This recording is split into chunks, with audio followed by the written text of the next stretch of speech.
Afternoon. तो आज का हमारा टॉपिक है, जैसे कि कमेंट में आया था, लॉज ऑफ मोशन, जो कि क्लास फिजिक्स क्लास 9 का टॉपिक है।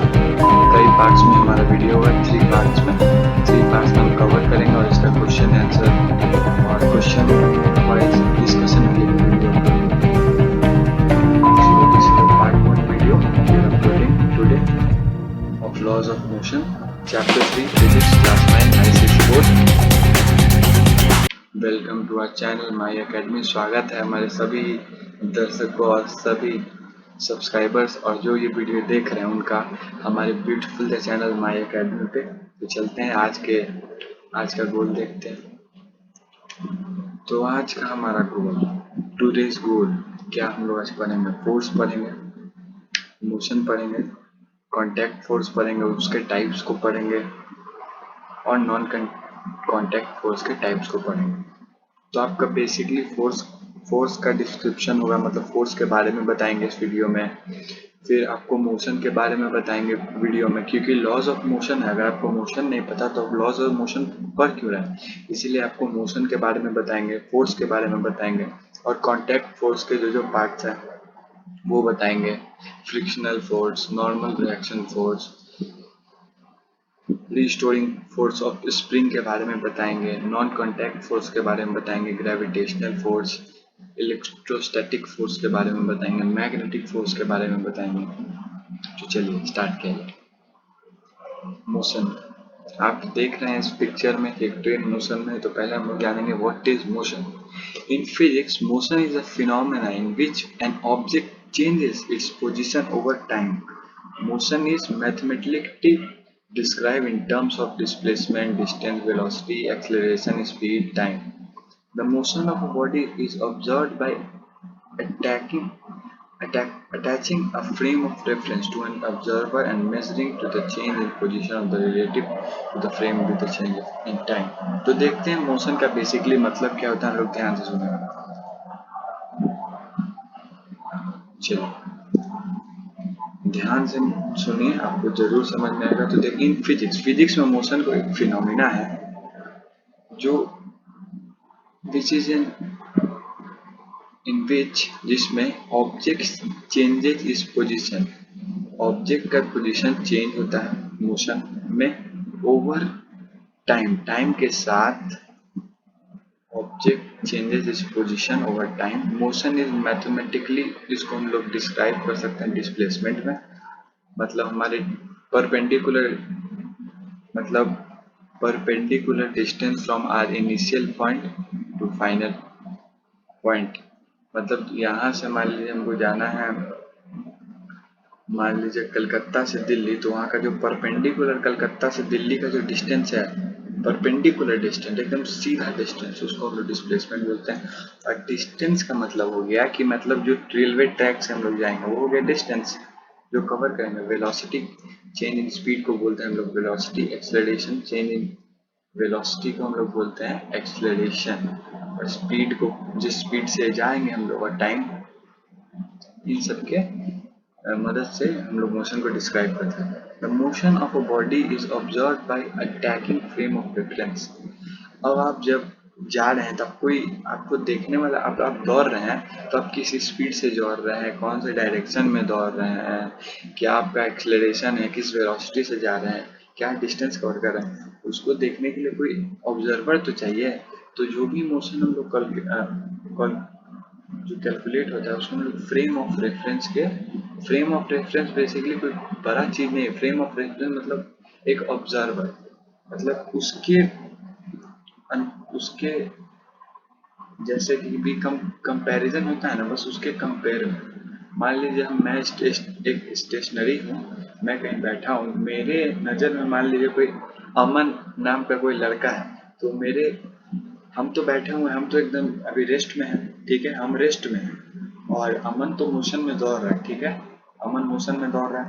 तो हम अमन के लिए एक फ्रेम ऑफ रेफरेंस है, हम देखेंगे, ऑब्जर्व करेंगे उसको। तो हम एक टाइप के ऑब्जर्वर हैं कि देखेंगे उसका distance, displacement, speed and measuring the change in position of the body relatively to the frame with change in time.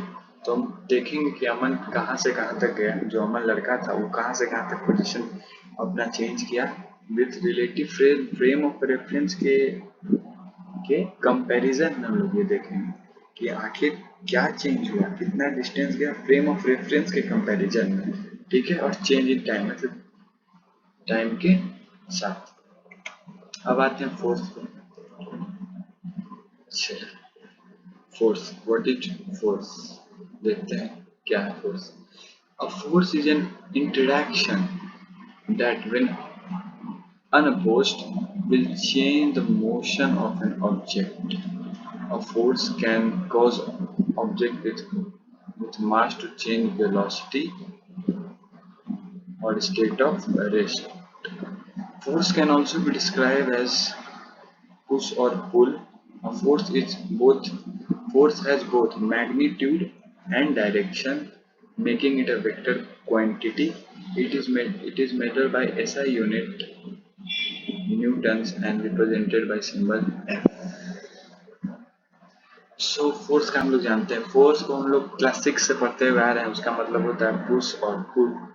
Push और पुल तो ये तो बेसिक डिफिनेशन है, लेकिन अब आप क्लास 9 में आ गए, आईसीएसई के क्लास 9 में आए तो आपको बड़ा सोचना होगा, बड़ा डिफिनेशन जानना होगा।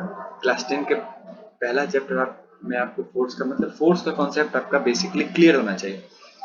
तो फोर्स का मतलब यही हुआ कि जो जब भी हम कोई एक ताकत लगाएं, फोर्स अनअपोज्ड किए, तो जो बॉडी या तो मोशन में है वो रेस्ट में आ जाए, या तो जो बॉडी रेस्ट में स्टेट ऑफ रेस्ट में है वो मोशन में है, बस इसी का मतलब होता है फोर्स। और फोर्स अब एक वेक्टर क्वांटिटी है। अब मैं बताता हूँ वेक्टर क्वांटिटी और स्केलर क्वांटिटी क्या होती है। वेक्टर क्वांटिटी जिसके पास मैग्नीट्यूड, मैग्नीट्यूड मतलब उसका न्यूमेरिकल वैल्यू, और डायरेक्शन मतलब कि कौन सी डायरेक्शन में, ठीक है। तो फोर्स हम भी लगाते हैं, तो फोर्स मान लीजिए अमन नाम का जो लड़का है वो नॉर्थ डायरेक्शन में जो दीवार है उस पर फोर्स लगा रहा है, ठीक है, फोर्स, ठीक है। तो हम लोग इसका डायरेक्शन बता रहे हैं ना कि अमन जो है नॉर्थ डायरेक्शन में फोर्स लगा रहा है 5 न्यूटन का, ठीक है, न्यूटन, और इसको हम लोग मेजर करते हैं न्यूटन में, इसका सिंबल एन होता है, और इसको फोर्स को रिप्रेजेंट किया जाता है एफ से, एफ सिंबल से, ठीक है। मैग्नीट्यूड मतलब न्यूमेरिकल वैल्यू, और डायरेक्शन मतलब कौन सी दिशा में, ठीक है। और जो फोर्स है वो एक वेक्टर क्वांटिटी है। आगे बढ़ते हैं। पुश एंड पुल, जैसे डायग्राम को आप देख के समझिए, बहुत आपके लिए एक डायग्राम रखा है, पुश और पुल, उसी को हम लोग फोर्स कहते हैं। अब आते हैं कॉन्टैक्ट फोर्स। कॉन्टैक्ट का मतलब क्या होता है, क्या आप जानते हैं? मतलब कॉन्टैक्ट का मतलब होता है उसके उससे जुड़ा रहना, उससे उससे सटा रहना।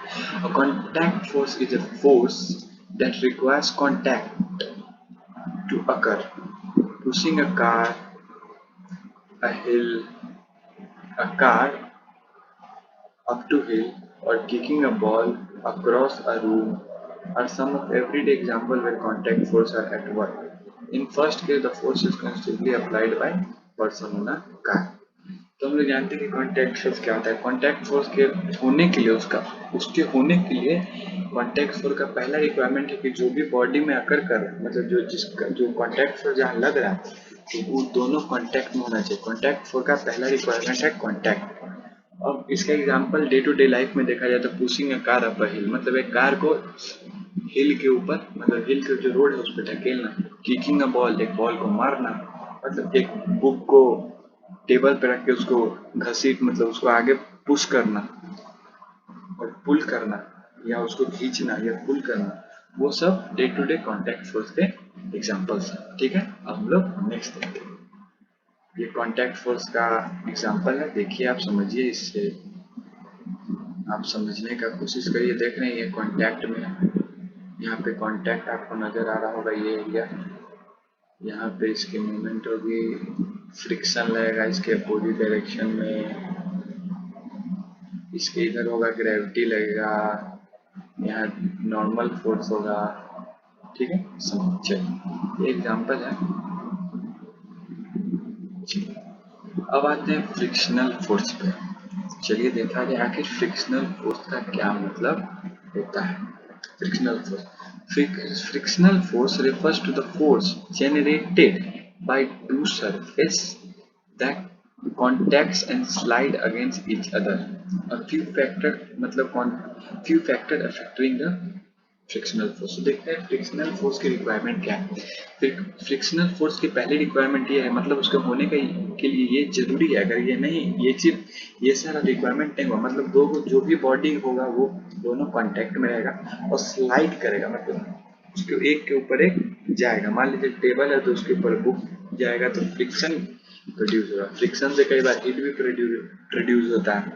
और जो आप देखे होंगे कि हमारे अर्ली मैन लोग जो लकड़ी को लगड़ के नीचे कुछ सूखा रख के लगड़ के आग लगाते थे, वो भी एक फ्रिक्शन का एग्जाम्पल है। तो देखते हैं factors that affect frictional force. The force These forces are mainly affected by surface texture and amount of force impelling them together. The angle and the position of the object affecting the amount of frictional force. If an object is placed flat against an object, then the frictional force will be equal to the weight of the object. If an object is pushed against the surface, then the frictional force will be increased and become more than the weight of object। तो देखते हैं, पहला है कि surface texture पे frictional force depend करता है कि जो सरफेस है ये रुखरा है कि सॉफ्ट है कि मुलायम है कि बहुत ज्यादा मुलायम है, उस पर डिपेंड करता है आपका फ्रिक्शनल फोर्स। मान लीजिए आपको हम बोल दिए कि आप राजस्थान के रेगिस्तान में जाइए और वहाँ पे मतलब कोई भी डेजर्ट में जाइए और वहाँ पे बाइक चलाइए तो वहाँ फ्रिक्शनल फोर्स ज़्यादा होगा। और आपको अगर हम बोले कि किसी हाईवे पे बाइक चलाइए तो वहाँ फ्रिक्शनल फोर्स कम होगा। ठीक है, मतलब टेक्सचर पे डिपेंड करता है।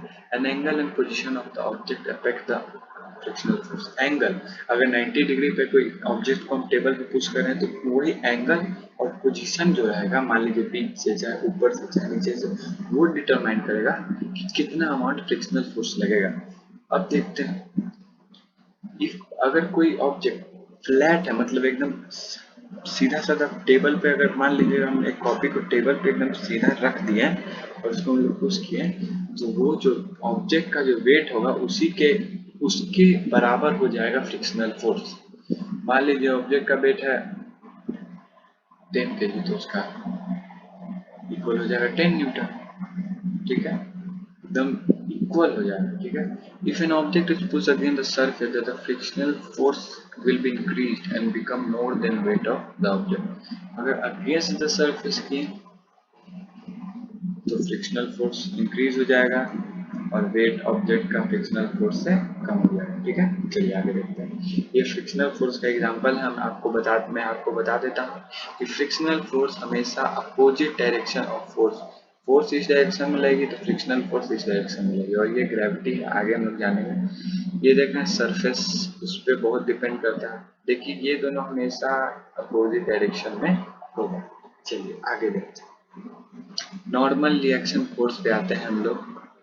आखिर नॉर्मल रिएक्शन फोर्स क्या होता है? Normal reaction force is a contact force. सब जानते हैं कि एक कांटेक्ट फोर्स है। If two surface are not in contact then can't exert a normal force on each other। अगर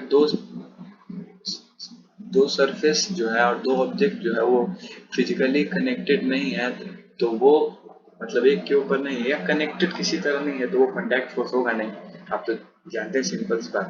अब इसका एग्जांपल देखते हैं। The surface on a table and a box can not exert normal force on each other if they are not in contact.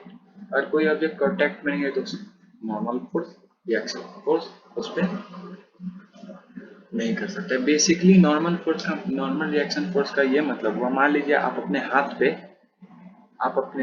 पे एक pen रखे, ठीक है, अब उस पे तो फोर्स ऑफ ग्रेविटी लग रहा होगा, उसको नीचे खींच रहा होगा, वो पेन गिर काहे नहीं रहा। ठीक है, तो पेन का गिरने का कारण ये नहीं है कि आपने भी उस ग्रेविटी जो आप उस पेन को नीचे खींच रहे थे तो आपने भी उतना ही फोर्स ऊपर के डायरेक्शन में लगाया हुआ है उस पेन को अपने हाथ पे रखने के लिए, इसीलिए वो गिर नहीं रही है ऊपर के डायरेक्शन में, ग्रेविटी नीचे के डाउनवर्ड डायरेक्शन में। और आप जो फोर्स लगा रहे हैं पेन को अपने हाथ पे रखने के लिए वो अपवर्ड डायरेक्शन में लगा रहे हैं। बस नॉर्मल रिएक्शन फोर्स का यही मतलब हुआ। अब देखते हैं लिमिटेशन क्या है। However when two surfaces are in contact, example box and table, they exert a normal force on each other perpendicular to the contracting surface. बोले तो कि परपेंडिकुलर लगाएगा, जो बॉक्स है वो टेबल पे फोर्स लगाएगा और टेबल जो है अगेंस्ट में फोर्स लगाएगा उसके ऊपर में परपेंडिकुलर। टेबल बॉक्स लगाएगा डाउनवर्ड टेबल पे फोर्स, मतलब नीचे की ओर, और टेबल लगाएगा ऊपर की ओर फोर्स बॉक्स पे, तभी तो वो बॉक्स को उठा पाएगा। Perpendicular the content, the normal surface will be as large as necessary to prevent a surface from penetrating each other. चलिए देखिए, नॉर्मल फोर्स ग्रेविटी फोर्स के अपोजिट होता है, इस डायग्राम से समझिए। अब आते हैं tension force applied through springs. When a body is suspended by a string attracted to rigid body, the body due to weight W pulls the string vertically downward and the string with stretch condition pulls the body upward by a force which balance the weight of the body. The force developed in the string is called tension. और वो देखते हैं इसका, देखिए वो आपको मैं दिखाता हूँ क्या आखिर इसका मतलब होता है। चलिए देखिए, ये एक रस्सी है, ठीक है, और ये एक ऑब्जेक्ट है, ठीक, समझिए ऑब्जेक्ट ऑब्जेक्ट, और यहाँ पे ये फिक्स्ड है, ठीक है, फिक्स्ड एक रस्सी है। तो जो W ये ऑब्जेक्ट होगा वो नीचे जाएगा, ग्रेविटी वेट होगा जो इसका वो नीचे जाएगा, ठीक है, वो मतलब नीचे की ओर गिरना चाहेगा, ठीक है। तो अब इसको कौन सा फोर्स जो है इसको टंगे हुए है, तो ये जब स्ट्रिंग से टना होगा तो यहाँ पे एक स्ट्रेच आएगा, मतलब खिंचाव, वही उसी खिंचाव जो जो मतलब आएगा रस्सी में, मतलब उस ऑब्जेक्ट को लटकाने के बाद जो खिंचाव आएगा उसको हम लोग टेंशन बोलते हैं।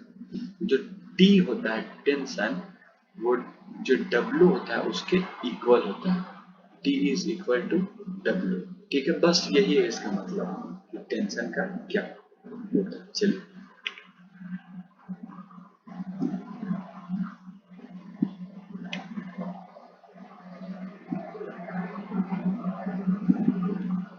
चलिए अब देखते हैं अपना force exerted by spring. Spring पे अगर फोर्स लगा तो क्या होगा। Consider a spring with its one and kept fix, मतलब एक स्प्रिंग है जिसका एक जो मतलब एक जो इंड है, मतलब एक यहाँ पे दो भाग होते हैं ना स्प्रिंग के, मतलब मान लीजिए इधर से शुरू हुआ तो इधर से खत्म होगा तो दो भाग हुआ, तो मान लीजिए एक जो भाग है वो फिक्स्ड है एंड इट्स अदर्स, जो दूसरा भाग है उसको या तो हम लोग खींच रहे हैं या तो उसको हम लोग दबा रहे हैं, ठीक है। The spring exert a force opposite to direction of displacement, ठीक है। अगर हम लोग स्प्रिंग को दबाएंगे तो वो अंदर की ओर दबेगा, ठीक है। अगर स्प्रिंग को हम लोग खींचेंगे तो वो बाहर की ओर निकलेगा, ठीक है, खींचने तक।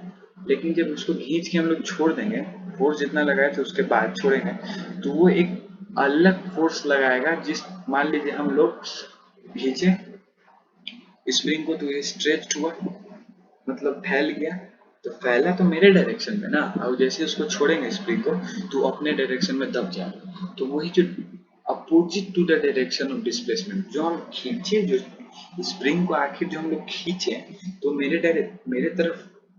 डायरेक्शन में डिस्प्लेस हो गया, मतलब स्प्रिंग जो थोड़ा सा मूव कर गया मेरे डायरेक्शन में। लेकिन जब हम उसको छोड़े तो फिर अपने डायरेक्शन में चला गया, मतलब मेरे से अपोजिट डायरेक्शन में मूव कर दब गया, ठीक है। तो इसी अपोजिट, और अगर मान लीजिए उसको हम दबाएंगे स्प्रिंग के डायरेक्शन में तो मेरे डायरेक्शन में स्ट्रेच हो जाएगा, तो अपोजिट डायरेक्शन होगा, ठीक है। तो magnitude of force is directly proportional to the magnitude of displacement. So ये जो फोर्स स्प्रिंग लगाता है उसको हम लोग रिस्टोरिंग फोर्स ऑफ स्प्रिंग बोलते हैं, और स्प्रिंग बैलेंस इसी पे निर्धारित है, ठीक है। और जो मैग्नीट्यूड है, मतलब जो न्यूमेरिकल वैल्यू जो है उसकी जो वैल्यू निकलेगी वो डायरेक्टली प्रोपोर्शनल होगी मैग्नीट्यूड ऑफ, जितना डिस्प्लेस करेगा उतना ही फोर्स लगेगा। चलिए इसको डायग्राम की मदद से समझाते हैं आपको। चलिए देखते हैं। तो ये स्प्रिंग था, नॉर्मल पोजीशन में स्प्रिंग है, नॉर्मल है, इसको हम लोग पुल कर दिए, इस डायरेक्शन में खींचे, ठीक है। तो जो स्प्रिंग है वो इस डायरेक्शन में रिस्टोरिंग फोर्स लगाएगा, ठीक है। मान लीजिए अब इसको हम लोग इस डायरेक्शन में दबाएं, देख रहे हैं यहाँ पे हम लोग इसको दबा दिए, अब रिस्टोरिंग फोर्स होगा इस डायरेक्शन में, सिंपल सी बात है, रिस्टोरिंग फोर्स इस डायरेक्शन में होगा, यहाँ रिस्टोरिंग फोर्स, यहाँ जो हम लोग फोर्स लगाए, बस सिंपल सी बात है। चलिए अब एक बार इस पे देखा जाए कि मान लीजिए एक स्प्रिंग है, दोनों दोनों स्प्रिंग का जो छोर है उस पे एक एक ऑब्जेक्ट को हम लोग अटैच कर दिए, तब क्या होता है, चलिए हम लोग देखते हैं तब क्या होता है। चलिए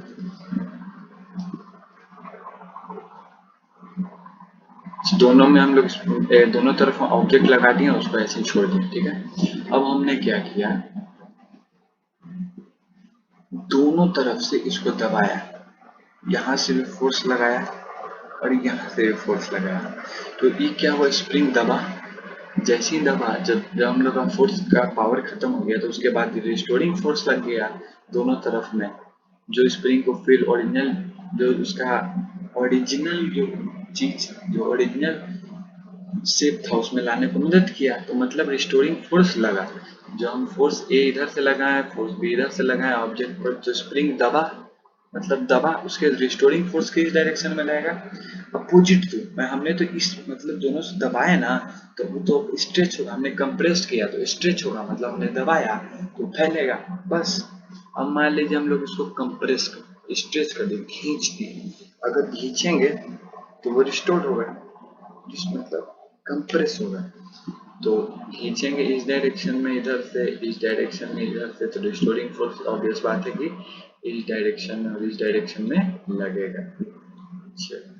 बेसिक सी बात है, नोट्स डीपी पे देंगे, उसमें आप नोट्स भी देखिएगा, हमारा नोट्स थोड़ा, हमारा जो जो क्वेश्चन जो देंगे उसको सॉल्व करिएगा, कॉन्सेप्ट पढ़िएगा, क्लियर होगा आपको। चलिए आगे बढ़ते हैं। Force exerted by exerted during collision, collision का मतलब होता है टकराव, दो बॉडी जब टकराती है तो उसको कोलिजन बोलते हैं। When two body collide each other push each other with force of reaction, कोई भी दो बॉडी आ रहा है तो उसमें मतलब कोई भी एक्शन, उस कहीं से तो बॉडी आ रहा है तो फोर्स ऑफ एक्शन, दोनों बॉडी टकराए, मान लीजिए दो बॉल आ रहा है, दोनों टकराया, तो दोनों दोनों जो बॉडी है इक्वल फोर्स से, दोनों मान लीजिए दो बॉल है, तो अगर वो टकराया तो वही जो टकराएगा ना, तो दोनों बॉडी तो दूसरे से इधर उधर भागेगा, तो जो दूसरे से इधर उधर भागेगा जो बॉल, तो दोनों इक्वल फोर्स से भागेगा, दोनों इक्वल फोर्स लगेगा, कहेगी। और ये है न्यूटन थर्ड लॉ पे based, every action has an equal and opposite reaction. चलिए इसका डायग्राम देखते हैं तब आपको समझ में कुछ आए। चलिए तो देखते हैं, motion of A, motion of B, दोनों बॉडी आगे बढ़ रही है इस डायरेक्शन में, बॉडी ए बॉडी टू, अब यहाँ पे आके टकराई बॉडी, ठीक है, टकराई तो यहाँ ये जो फोर्स था जो आ रहा था,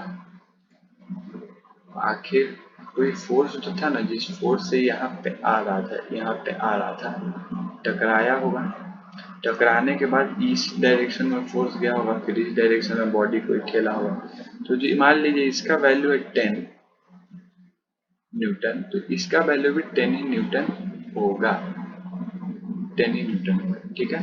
तो ये इस डायरेक्शन में भागेगा, इस डायरेक्शन में भागेगा, बस सिंपल सा चीज। आगे बढ़ता है, नॉन कांटेक्ट फोर्स क्या है, नॉन कांटेक्ट फोर्स मतलब जो कांटेक्ट में नहीं हो तब भी दोनों के बीच में attraction, gravitational force, electrostatic force, magnetic force, मतलब मैग्नेट आप लगाते हो तो देखते नहीं होंगे, कोई चीज दूरी से खींच लेते हो आप, मैग्नेट का मतलब मान लीजिए आप 4 सेंटीमीटर पे एक आयरन का बॉल रखे हैं और 2-3 सेंटीमीटर बाद आप मैग्नेट रखें, तो वो देखेंगे कि आप खिंचाव वाला बिना कांटेक्ट, तो वही कांटेक्ट फोर्स होता है। तो a contact force is a force which acts on a object without coming physically in contact, but the most familiar non-contact force is gravity with confirmed weights. It contracts. Contact force is a force applied to body by another body in a contact with it. तो सबसे familiar जो आपके पास non contact force है वो gravitational force, जो touch ना भी हो तो आपको खींचता है। चलिए देखा जाए ग्रेविटेशनल फोर्स। ये न्यूटन साहब ने दिया था, उन्होंने देखा था। आप लोग जानते होंगे बेसिकली कि जो हुआ था, उन्होंने एक सर आइजैक न्यूटन ने एक एप्पल को गिरते हुए ट्री से देखा था, तो बस वही उन्होंने बार बार फेंक के ट्राई किया कि आखिर ही बार बार नीचे गिर जाता है, तो उन्होंने यूनिवर्सल लॉ ऑफ ग्रेविटी का चयन किया था। चलिए देखते हैं ग्रेविटेशनल लॉ क्या होता है। What is gravitational force? Force of attraction between two bodies of two body which has more mass attracts another body towards it। मतलब दोनों फिजिकली कांटेक्ट में नहीं है बॉडी। इस ग्रेविटेशनल फोर्स प्लैनेट सैटेलाइट्स के बीच में होता है, मतलब दोनों फिजिकली कांटेक्ट में नहीं है, मतलब सटा हुआ नहीं, तब पर भी दोनों में एक तो अट्रैक्शन का फोर्स है। और जो ज्यादा भारी, जो जिसके पास ज्यादा मास होगा ना, मास, जो ज्यादा, जिसके पास जो ज्यादा बड़ा होगा, जिसके पास ज्यादा सब्सटेंस का मास होगा, वो जो छोटा मास होगा उसको अपने आप अपने और उसको खींचेगा, तो उसी को ग्रेविटेशनल फोर्स बोलते हैं। So gravitational force is a force that attracts any two object with mass. कोई दो ऑब्जेक्ट के बीच में कोई खिंचाव हुआ, जो बड़ा मास वाला ऑब्जेक्ट होगा वो छोटा मास के ऑब्जेक्ट को अपने ओर खींच लेगा।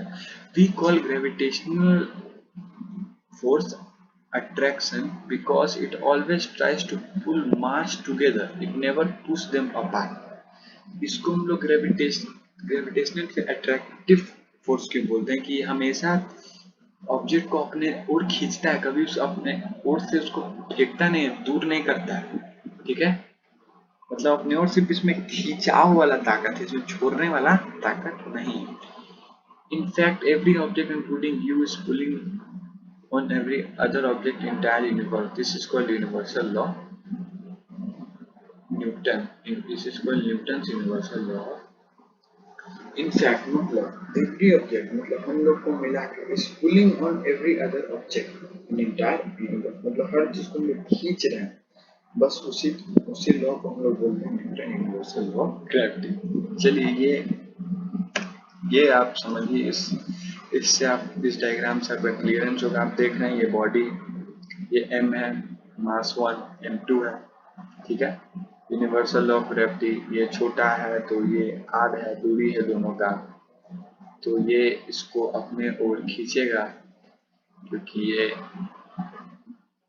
बड़ा मास है। नाइजेबली मतलब बहुत छोटा अमाउंट में होता है ग्रेविटेशनल फोर्स। उसको आप लोग आगे पढ़ेंगे 10th में, और 9th में हम लोग को पढ़ना है आगे। हमारे अगले वीडियो में भी इसके बारे में बात करेंगे। इस डायग्राम को देखिए, आप जरूर समझेंगे कुछ। चलिए मैग्नेटिक फोर्स पे हम लोग आते हैं। मैग्नेटिक फोर्स, मैग्नेट सिंपल सी बात है, मैग्नेटिक फोर्स तो बच्चा जानता होगा, क्लास 3 का ये बच्चा बता देगा कि मैग्नेटिक फोर्स क्या होता है।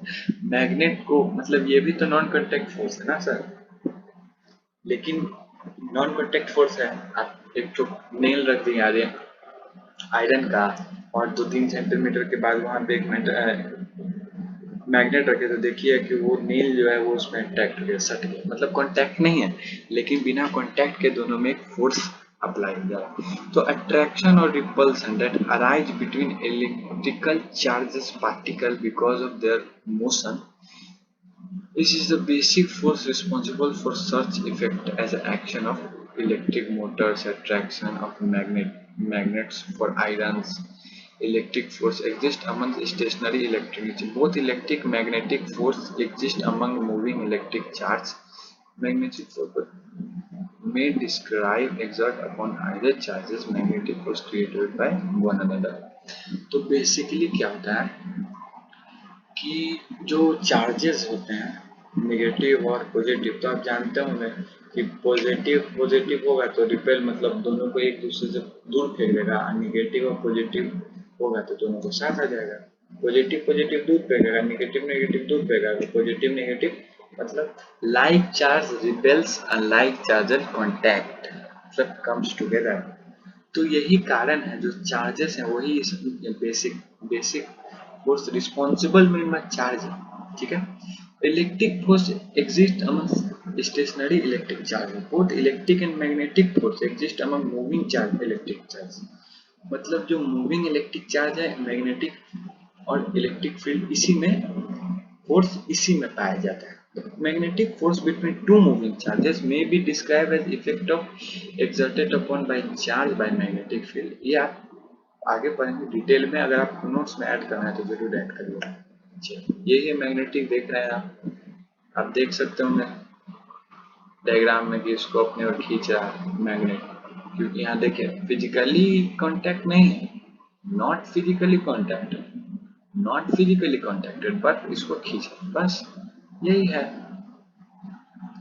आपका मैग्नेटिक फोर्स। अब आते हैं इलेक्ट्रोस्टैटिक फोर्स, जो हमारा आज का लास्ट टॉपिक है।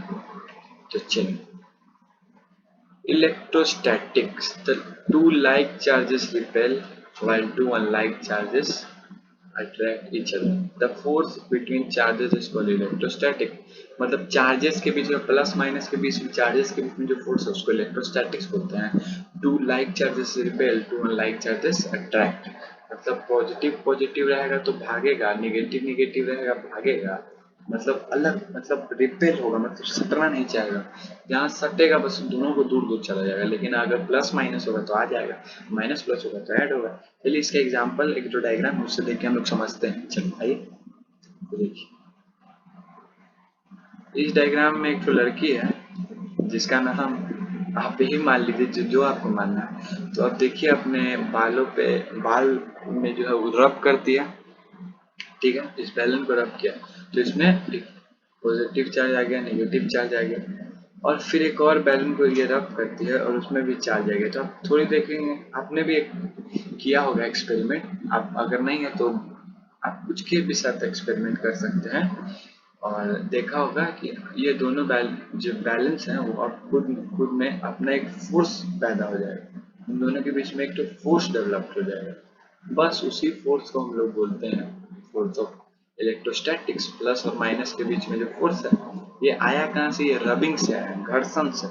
इसको हम लोग रब किए तो वो जो घर्षण था उससे आया। मतलब ढेर सारे एग्जांपल्स हैं हमारे डे टू डे लाइफ में इलेक्ट्रोस्टैटिक फोर्स के, और नोट्स आपको जो मिलेगी उस पर ध्यान दीजिएगा। तो आज का हमारा वीडियो यहीं खत्म होता है। मैंने और भी पार्ट्स जल्द से जल्द आएंगे, डीबीपी भी आएगा, आप कांटेक्ट में रहिए, हमारा कांटेक्ट डिटेल्स आपको जरूर मिलेगा। So thank you everyone, like and share this video, subscribe us my academy. चलिए तो अगले वीडियो हम लोग जरूर मिलेंगे। Thank you for watching, bye bye, good night, good morning, good evening and good night. चलिए बाय।